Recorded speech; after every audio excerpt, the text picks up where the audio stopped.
I worked at a clothing store in the mall to help pay for college. The hours were long and closing shifts were the worst. By the time the last customers left and the gates were pulled down, the place always felt eerily quiet.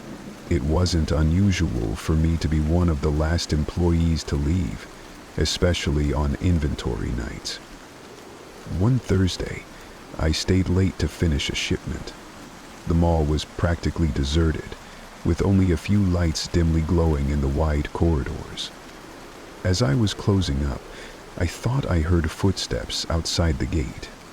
I figured it was security doing their rounds, but when I glanced out, no one was there. I shrugged it off and locked up. Walking through the empty mall to get to the employee exit was unnerving. The usual chatter and footsteps were replaced by the hollow hum of the air vents. As I passed the food court, I noticed one of the chairs was tipped over. I remembered it had been upright when I walked by earlier. That was when I started to feel uneasy. I picked up my pace, my keys jingling in my pocket, but I kept hearing faint footsteps behind me. Every time I turned around, there was no one there. I reached the exit, shoved the door open, and practically ran to my car. The next day I mentioned it to a coworker, and she laughed, telling me about the mall ghost that everyone joked about. Apparently, strange things had been happening for years. Missing items, phantom footsteps, even reports of hearing a voice whisper their name when they were alone. I laughed it off, but deep down, I wasn't so sure it was just a joke. That night, I had another closing shift. The night after I told my coworker about what I'd heard, things escalated. It was another late shift, and I was determined to finish as quickly as possible. After locking up the store, I noticed the security cameras in the hallways had stopped blinking. I figured the system was down, but it still made me uneasy. On my way to the exit, I noticed something strange. One of the service doors, which led to the basement storage areas, was propped open. Employees weren't supposed to use those unless we were restocking, and I knew no one else was scheduled to be there that night. I should have ignored it, but curiosity got the better of me. I pushed the door open and stepped into the dimly lit stairwell. It smelled damp, like something had been left to rot. I called out, but no one answered. My voice echoed faintly. Halfway down the stairs, I saw a movement, a shadow, just at the edge of the light. My heart raced, and I froze. The shadow didn't move, and I couldn't tell if it was a person or just my imagination. But then I heard it. A whisper, my name. I bolted up the stairs and slammed the door shut behind me. As I sprinted toward the exit, I heard the door creak open behind me. I didn't look back. I burst out into the parking lot, got into my car, and drove away as fast as I could. The next day, I told my manager about what happened. He gave me a strange look and said, "That's not possible. No one's been in the basement for months. It's locked after the flooding last year." I quit the job a week later. I couldn't shake the feeling that something, or someone, was down there, watching. I haven't set foot in that mall since, but sometimes, when I drive past it at night, I feel the same unease creep over me, like I'm being watched from the shadows.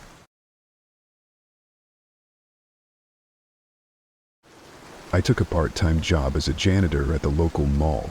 The shifts were long, but it paid decently.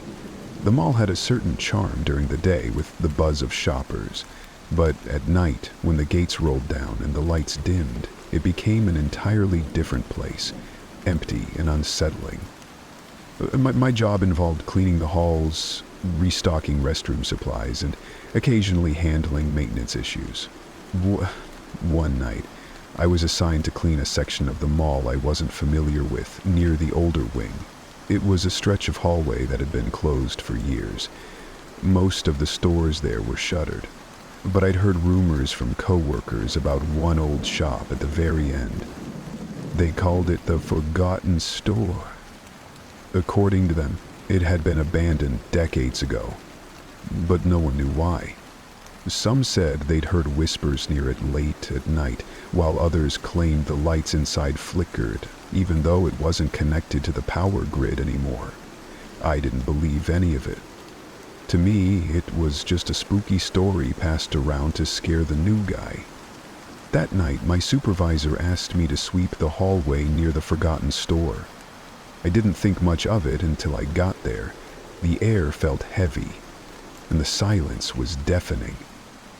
As I worked my way down the hall, I noticed one of the gates was slightly open, just enough for someone to squeeze through.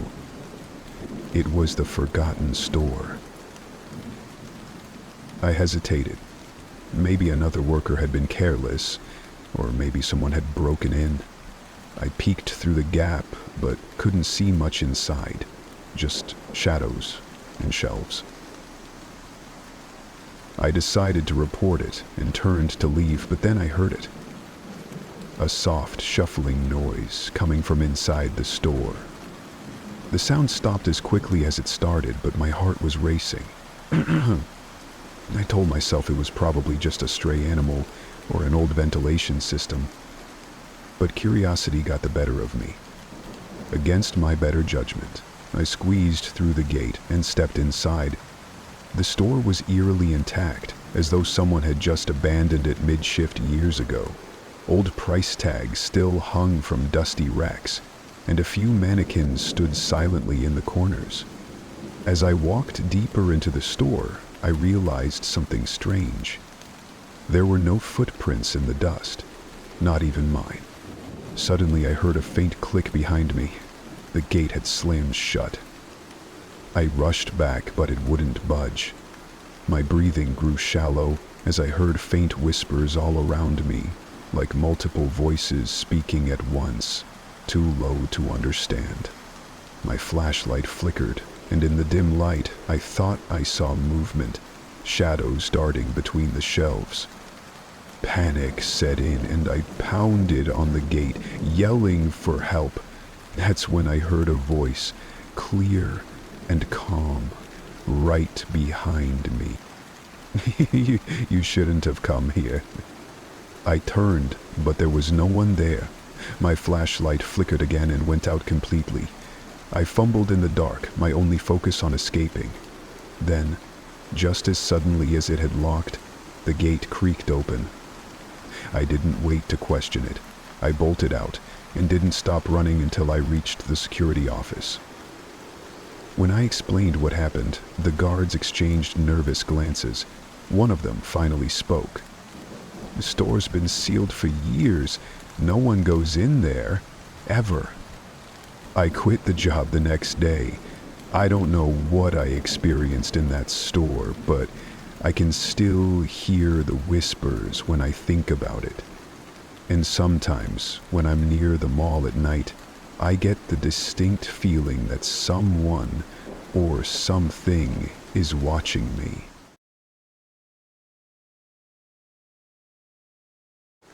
I had been working as a security guard at the local mall for a few months. It was a quiet gig for the most part, patrolling empty halls, checking locked doors, and making sure no one was hanging around after hours. The biggest excitement I'd encountered was catching a couple of teens trying to sneak in after the mall closed. But everything changed one Thursday night. It was just past 11 p.m. and the cleaning crew had finished up and left. I was alone, doing my final rounds before my shift ended. I was walking through the East Wing, which had a reputation among the staff for being a little creepy.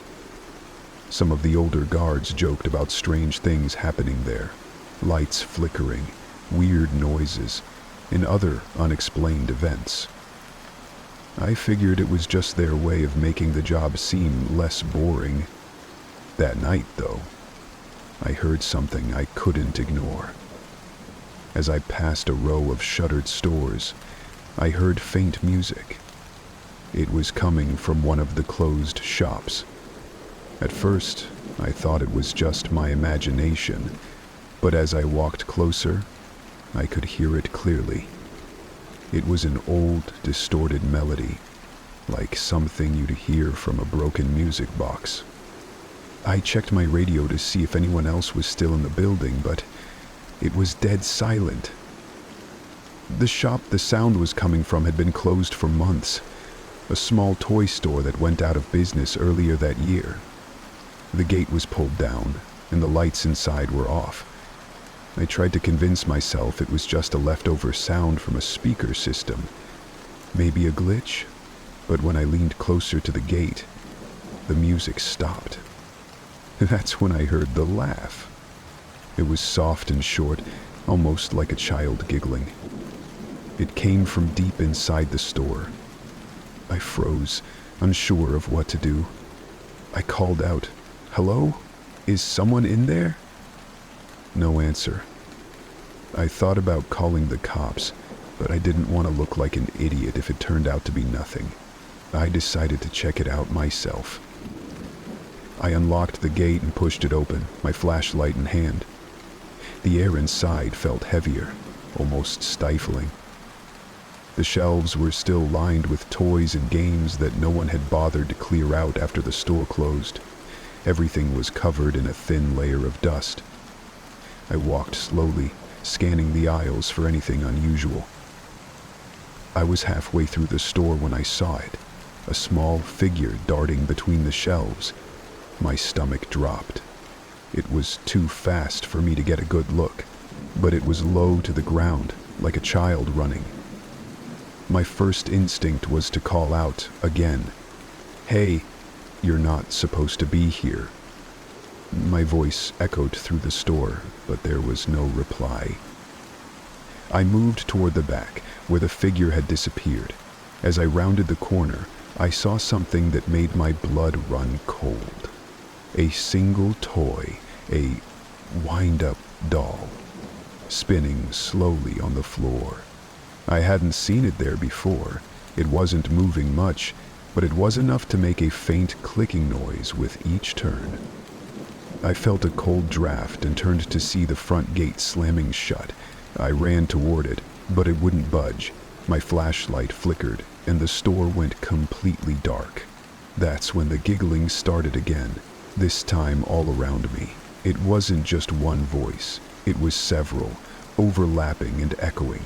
It felt like the sound was crawling inside my head. I backed into a corner, trying to stay calm. Suddenly, the lights flickered back on and the gate was wide open. I didn't wait to question it. I bolted out of the store and locked the gate behind me. My hands were shaking as I radioed for help, but no one responded. The rest of the mall was eerily quiet. The next morning, I tried to explain what happened to my supervisor. He gave me a strange look and told me I must have been imagining things. "That toy store's been empty for years," he said. "No toys, no power, nothing." I handed in my resignation that same day. I don't know what I encountered in that store, but I've never gone back to that mall since. And sometimes late at night, I can still hear that distorted music playing in my head.